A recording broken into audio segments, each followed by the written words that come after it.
I feel like this place is more social. Like V was saying, like to me earlier, that she is feeling a bit awkward by the fact we're surrounded by people much more than in the flat. We were up high and we could look down on people, and they didn't ever look up and see us. No. I think we kind of got used to that. And the walls were thick, and we were just boxed in, and there was no communal area at all. Yeah. And so we were in our own little pod, totally sealed off. Whereas here, things are joined up more. You can hear people, and you can go outside, and you can see people, and you can talk to people, and there's friendly neighbours. I just briefly spoke to the guy on that side. Forgotten his name now. Yeah, so yeah, and we've spoken quite a lot to the crazy lady next door. Yes. I'm not reserving judgment. Too much judgment at the moment. No, she's not crazy. She's just, everyone's crazy, that's what I'm saying. But she's just obviously a little bit crazy. Whereas some people keep it well hidden. Yeah. She tends not to. Well, we're right next door to her, and that's the point. We can hear people, so... And she does have rather a loud voice. Yeah. So anyway, so V is sort of feeling a bit... I like it, actually. I like being more social, I think. And V, I think, is probably less comfortable with that. Yeah, because basically, I think... I didn't realise it, but maybe I'm just not that social. And it's obvious, in the last few years... And, yeah, I guess it is obvious. So having to do that, although it goes against what I actually want sometimes, I feel that by forcing myself to do it, I will improve at that very thing, So it's a hard one, but I think essentially that's a good thing for me. It's something I need to work through. And the fact I'm actually putting myself in the situation where I have to work through it. Well, you didn't think you were doing that when we moved? No, it's like the universe does give you what you need. You might not want it, but you definitely need it. Sometimes that's how it feels to me, that. I used to be very sociable in my earlier years. Everyone did. Yeah, I used to have lots of friends. I don't know. This is what happens as you grow up. Yeah. Everyone's like this. It's the same story. I'll bet you anything.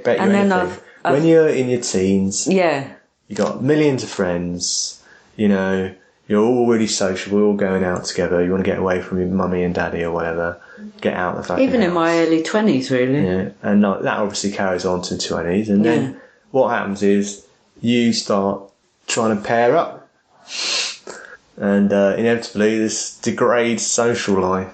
It does, because essentially all your energy is focused on another person. Yeah. And then the family comes along, so your energy is on them and that other person still, obviously. And you start having babies. And exactly. And, by virtue of the fact that society is not organised in that much of a social way, you just drift away. But I didn't realise how bad I'd got at being sociable. Well, I did kind of know because of, my oldest going to school and struggling with kind of interrelationships with other parents, as it were. And so I was aware that actually... But I don't know when that changed in me. It's really bizarre. So anyway, yes, I feel that actually that's probably something that I need to do.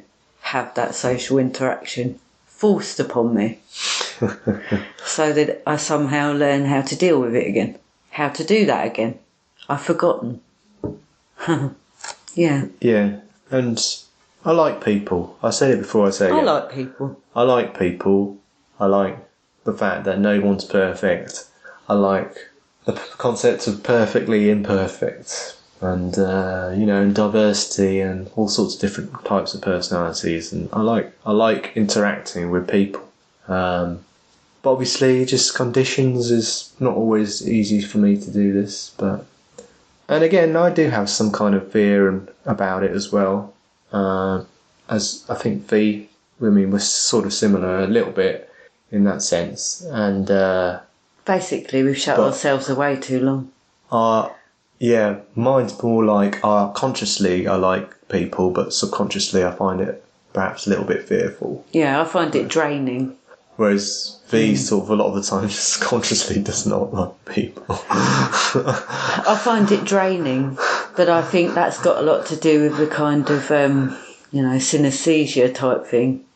The fact that, and I think I've talked about this on these podcasts before, these transmissions, about how I feel that I take a lot of other people on board. You know what? Like on that spirituality group that I'm part of, there's loads of people that say that, I hate the holidays or whatever because I'm an empath, and empaths can't be around No, I loads don't of like people. that terminology though. I don't care if you don't like that terminology. That's what they're saying. I'm just reporting it, Yeah, but I'm not them. No, and can you listen to me? But what I'm saying is they're saying the same as what you're saying. They're just using different words. Yeah? It's going to start breaking down at this point, isn't it? No, but what I'm saying is like you're not alone. Yeah? I thought you were about to criticise that. No. You were thinking about it. No, not at all. I'm just saying that you're not alone, and that's what you got to realise. So anyway, I feel that when I've always been the kind of person who, although earlier on I think I was more sociable, I've always needed kind of my own space as well. And so what's happened in recent years is I've had less and less contact with other people, and I've literally forgotten how to interact in a group. And when I try to be around a large group of people now, it stresses me out. I find it draining somehow to do that. And it's not that I don't like people, it's just that I can't seem to process it. She needs to go with the flow, I reckon. Yeah, that well. Like, all that stuff from other people does come towards me. And I'm like, I don't, So my reaction to that is to kind of go even more inward, or even be a bit fearful. I know what you mean. I think it depends on the group. Yeah. If it's intriguing conversation about topics that I'm interested in, not just chit-chat, not just kind of the shallow level one-upmanship, look, that's the draining thing. It's the peacockery of kind of small chat, I guess, which is basically the level that culture stays on. Yeah. On an everyday. But when you get into a conversation with people about stuff that, deeper stuff, then I'm fine with that. I like it. It makes my mind and brain work. But if you just listen to what you just said and translate it into slightly different language, which allows it to make more sense. Sorry. Yeah, probably not. It didn't make that much sense. No, I'm not criticising you. He is. It makes perfect sense what you just said. No one can fail to understand what you just said. My point is, though, by translating it into slightly different terms, it makes even more sense, right? And the different terms are, when someone's talking about something that interests you, like something deep, you're able to express yourself and what you think without holding back. Do you see what I mean? And that's what ties you. I'm just not interested in a lot of what the other stuff. ties you is holding back. Yeah. It's like, I really don't care what you're wearing today. I don't care. It's all just... How can I explain it? Not saying what you're thinking is tiring you out.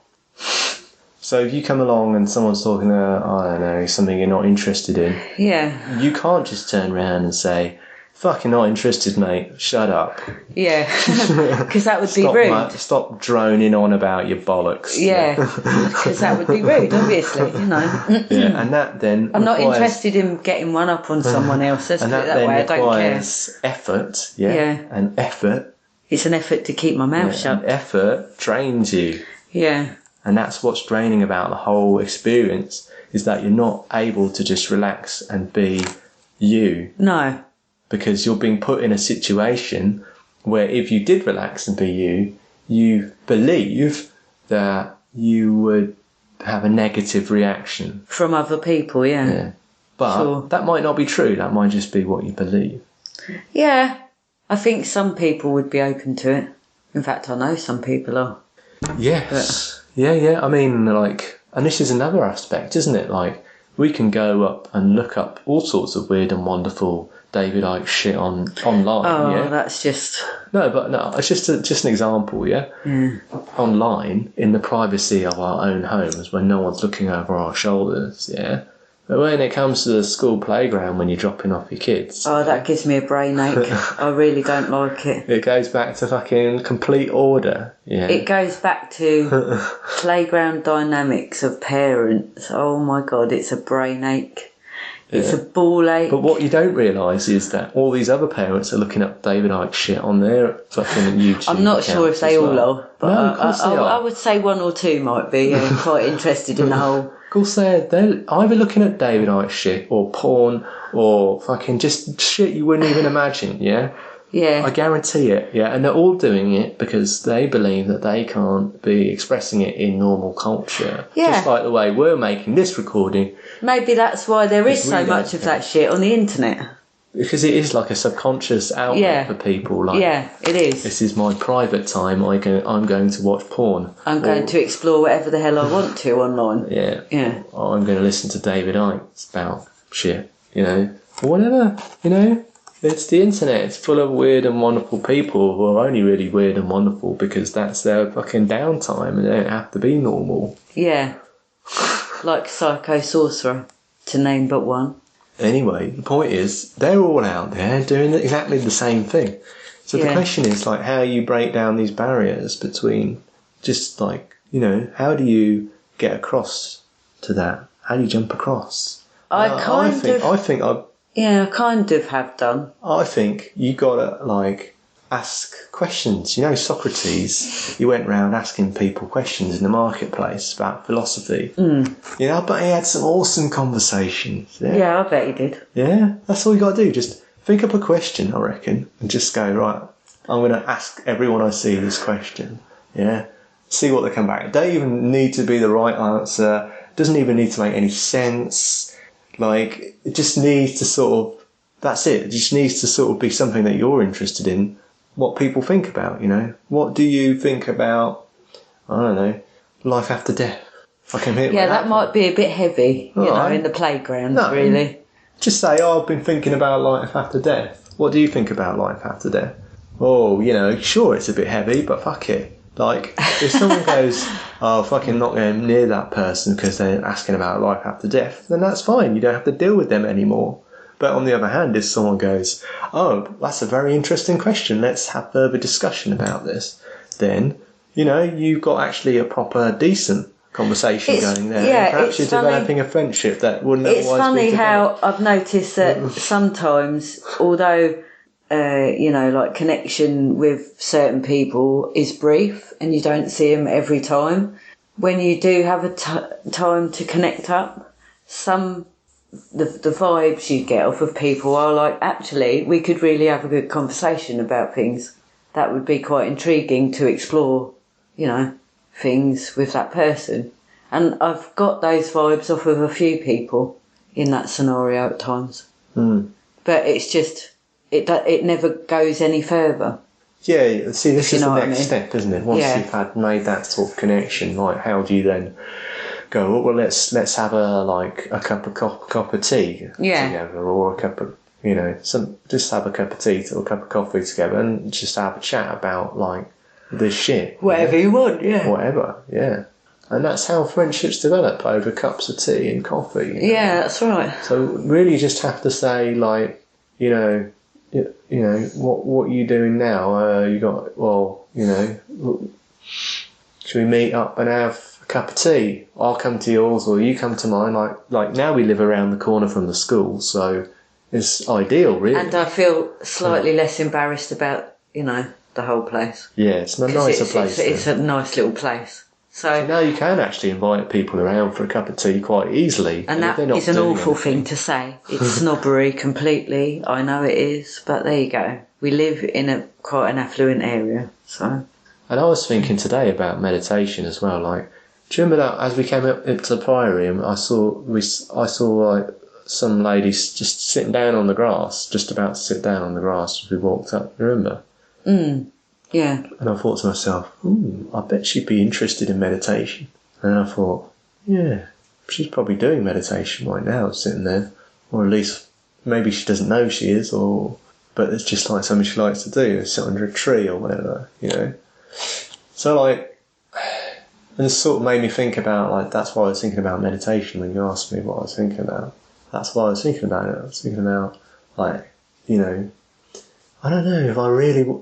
Meditation's like, you can do it. Like, anyone can do it. It's not something you need to talk about particularly. You can do it together or you can do it separately. Whatever.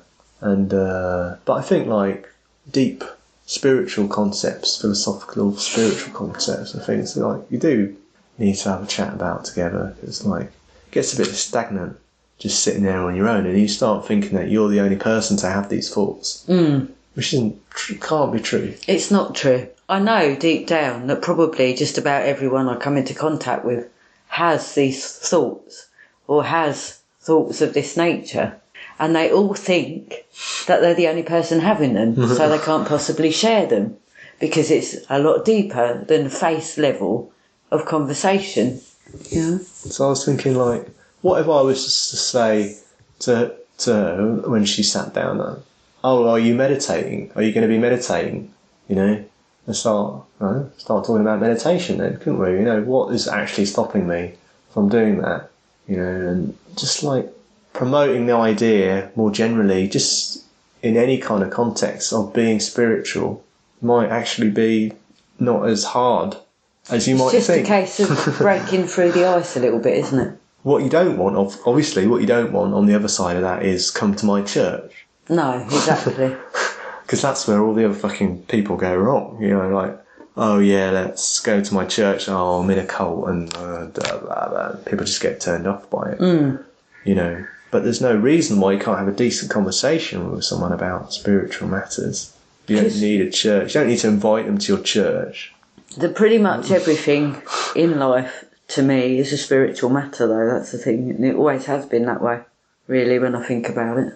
Well, yeah, of course. But what I'm saying is that, if that's what you're interested in, then that's what you need to be talking to people about, Yeah. And if they're not interested, then they'll fuck off naturally. Then you won't have to deal with them. But if they are, then, you're going to be feeling more comfortable, less stressed, because you're able to say what you think. Anyway.